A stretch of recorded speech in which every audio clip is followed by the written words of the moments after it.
coincidentally, I was watching your video earlier with Adam, which was that was fun. Man, very good. And I can see I've got a lot of panels down in my mixing room at the moment. And I've been having a go.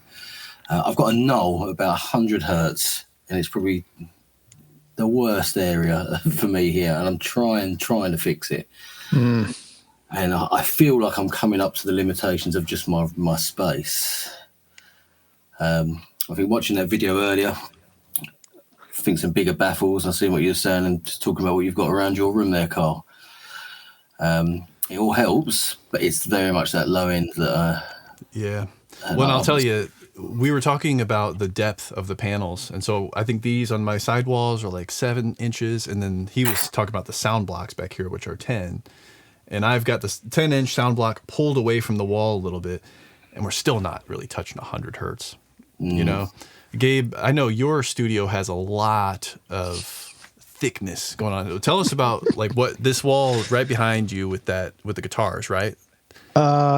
Yeah, my room has probably like an R value of 1 million. Well, so behind me, the Stormtrooper is standing in front of a passive diffuser. Oh, I got bubble fingers. Look at that. Which is it's a diffuser, but it's actually empty. It's hollow in the back, and it passes through.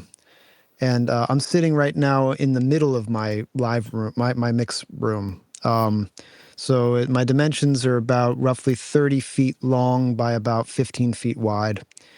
In the back of the room, I have about 3.5 to 4 feet of insulation, of trapping for low stuff. And in the front wall, I have about that much too. The side walls here, where the guitars are, actually are only about 4 inches thick, but they're angled, they're splayed, so they kind of come out at odd angles to keep parallel resonances.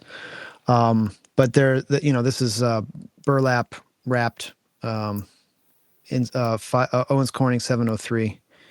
And I think those are 4-inch panels back there behind it, and there's also some rock wool. But yeah, I mean, the only way to stop low end is with mass, because those wavelengths are awfully large. So you need to have, if you're going to stop it with batting, which is, you got to have the depth to really get there. You got to get to the quarter wavelength. There are some Modex, traps that you can use that that'll do the same thing. They're way more efficient in a thinner package, but that stuff gets very expensive very quickly. Yeah, I'm very much into trying to make my own. I've got plenty of those. My own design small baffles. So sure. I'm making them, but and I think my bass traps in the corners are quite a lot bigger up this end. It's more difficult down the back of the room. Yeah. My understanding is also that if you're using a panel, you can put a little bit of an air gap behind it to get a little bit more out of it, but only up to a point, because the sound could, of course, especially at wider or longer wavelengths, go around it. But well, really, it's more about coming through. So the idea is that you have reflective surface behind it, and so there's a certain percentage of the sound that will make it through the panel and then will bounce back again. And so if you have like, there's the bubble folks again. I'm like the Michelin man over here. Yeah. I'm like the Fonz. Wow. All right. Wow. Look at that. Look what I set off. Cal, you'll have to tell me how to turn that shit off. I'm not sure, but we'll find out. This is just going to be a really fun bingo, disco office hours. This is what you got to do to compete in today's social media world. Hey man, it's dog eat dog out there. I get it. So the deal is that when you have a 2-inch absorber panel, you're really looking at about 2K. You're really only going to be 2K and somewhat above. It's only going to be effective there. And whatever passes through that 2 inches is going to hit the wall and bounce back again. And that's where, if you have a gap, ideally the quarter wavelength that's coming through it, you have another chance of getting it on the way back. So it increases the efficiency of the absorber at a specific frequency. But the key here is at specific frequency. Yeah. And you have to calculate your thickness to correlate with the bandwidth you're trying to dissipate with heat and friction. So that's why I'm taming like I had a bad 100 hertz thing here, and it was the only way I could get to handle it was 3 feet of you know of batting at the back. I could have probably done it with some modex, but luckily for me, I had the dimension to build out. I could give up 4 feet on the front and 4 feet in the back because I'm quite long. My room is quite long. That's what I was going to ask. I could get away with that, and I think that's. So I'm trying to work out how deep I need to go, but I could lose that at both ends of the room. There's not much I can do with the sides because I've only got probably 2.5 meters here. So I've got the only real thing I've got is the two. I've got plenty of length in here. So if we look at the wavelength of a 100 hertz sound wave, it's 0.85 meters, so about like 2.78 feet. Yep. And well, actually, I'm sorry, that's not right because I already divided that by 4. So it's about 3.43 meters, right? A quarter wavelength is 0.85 meters. Right. That's right. So we're talking pretty dang thick still.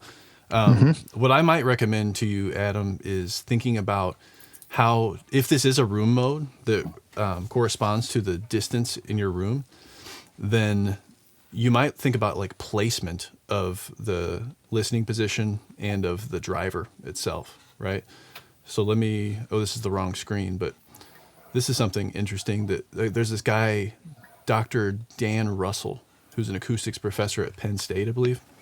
He's got this thing here, mode 1, mode 2, mode 3, and you'll notice that those are harmonics of one another. So you're probably dealing with a harmonic, because your room's bigger than 3.43 meters.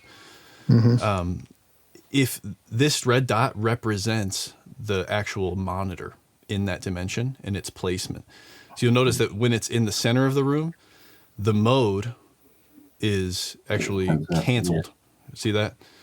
And then when it reaches these, what do they call them? Antinodes or nodes? I forget the word.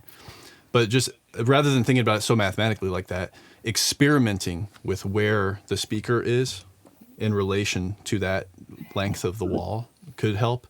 And then the same, I think, also could go for where your listening position is. Because if you notice, if you play a 100 hertz tone and you walk through your room, you'll notice that it's like I can hear that. You can hear it and you cannot hear it. It depends on where you are. And it gets better.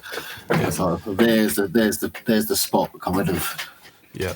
So what I've done here is, and I'll let you add to that, Gabe, but I just want to say, Adam, I made a whole video on that I put a link to. In the thank you very much. Or actually in the comments. So anybody interested in understanding room modes and low frequencies, and particularly how that pertains to challenges mixing in a smaller room, because of course if the dimensions are smaller, the resonating wavelength will be smaller, and that means it'll be at a higher frequency, right? Anyway, Gabe, what are your thoughts?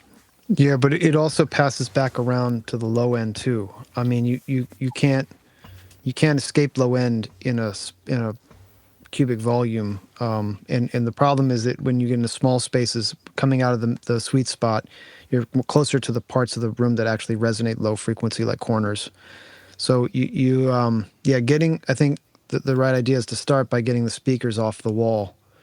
I don't know how close you have them to the wall currently, but they're quite close. Yeah, just pulling the speakers out a foot could dramatically change the low frequency performance of those drivers. And then I would be sitting 1/3 of the dimension, between 1/4 and 1/3 of the dimension back in the room for your sweet spot. So if you're all the way in the front of the room, if you've got a lot of people will set up their desks in the corner of the room where it makes sense to do it, like in the front, the shortest dimension and up against the wall, and the speakers are in the, on either side, kind of in the corners in front of them. But those are like the worst places you could possibly put speakers for resonance. So you got to back up the table, maybe back it up 1 foot to 2 feet. And then, you should be sitting further away from your speakers than your desk is. And this is where it starts to get complicated. Ideally, you'd have your speakers on stands, about 1 foot off the floor, away from the wall, rather. And then you're about 1/4 to 1/3 of the way into the listening space. And then now your problem is you have reflections off the desk. up into your ears, so And you have a it's comb filter there. Sides as well. I can feel the reflection, but I say there's not much I can do about that. Well, there is. You can. There's plenty. You can build paneling that is splayed angled, and try to direct reflections not back at each other, but direct it behind you, because it seems like your room is quite deep. So you have some dimension back there, and so my thought would be to try to treat the front of the room with as much fuzzy as you can, and then treat the back of the room with as much fuzzy as you can, and the side walls just try to direct the sound coming at you. When it hits the wall over your shoulder, let it bounce. Try to redirect it back into the space, into the fuzzy, instead of having it, glance and back into itself again. That'll create standing waves. But of course, like Kyle says, a lot of it is experimentation. Giving your room a proper shootout, with Room EQ Wizard or something like that, will help you to see what the resonances actually are. You've identified at 100 hertz, but there may be, as soon as you start moving around and changing things, I always like to be able to measure it and see what's improved and what hasn't and what's gotten worse. It's not always apparent. But yeah, Kyle and I were just talking about like how much effort it takes to build a treated space. To do it properly takes quite a bit of effort. And it's not impossible, but you have to learn at least a little bit about room modes and room acoustics, and then the science, I think, gets you most of the way there, and then fiddling around kind of gets you the rest. But good luck, man. I know it's hard. The other thing that can be bad with low end is vibrational transmission into floors. I've had a few clients where we had to solve some bass resonance issues in rooms, and the issue ended up being, at least in part, that the speaker stands were cleated into the floor, and the floor joists were actually resonating with the speaker and creating, sympathetic vibrations that were adding to the low resonance of the room. So there's all kinds of stuff that can sort of show up there. Arco mentions in the comments there the mirror trick, right? This is the other idea, is that you put a mirror at the listening position, and then you hang mirrors on your speakers. That's it, and you look at each speaker, and everything you can see in the mirror that's reflected back needs absorption. Which is, I think also another way of looking at it is the same thing, though. Like if you're wondering where on your wall to put absorption, right? Sit in your listening position, put the mirror on the wall, and when you can see the speaker. Yeah, that's a good place to put it too. That can be a good place, but that's only looking at direct reflections. It's not looking at secondaries. I see what you mean. But the trick is, even though you know where to put it, you still need to know how thick you need to make it to be effective at certain frequencies. Yeah. So, you may need to have some there, but you're not sure necessarily from the mirror trick if you're looking at 4 feet thick or 3 inches. It's not. That won't tell you that. Yeah. I think what made me look into, we did sorry if I'm taking up time, but just quickly, when we did the mix review, you did a mix review. One of the first ones you did with me, Gabe, and I think one of the things that you could do with more bass, and you boosted it around that area. And I don't think that's because I think that's because I just couldn't judge it when I was mixing it. Yep. And, taking it out, and I couldn't judge it. And I've known since that point. I've just been lazy.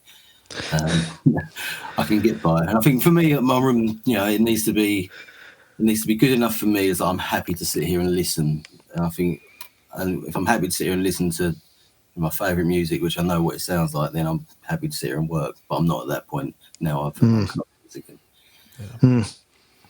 Yeah, it's like Ian was saying, right? Like he can sit in his room, and that's when he knows he's done. He said is when he can sit and it's like enjoyable. But if you're not there with some of your favorite tracks, I can understand why that'd be frustrating. Not sitting here, I'm not. Yeah. No. That's the point. Yeah, not in this chair. Yeah. No, thank you. I appreciate good it. luck. Yeah. It's all this work is going to make your speakers more valuable. So, when they start performing the right way, because you got the acoustics right, it's really such a joy to really have speakers that perform well. Is quite a that's quite a nice experience. I look forward to getting there. Thanks, Adam.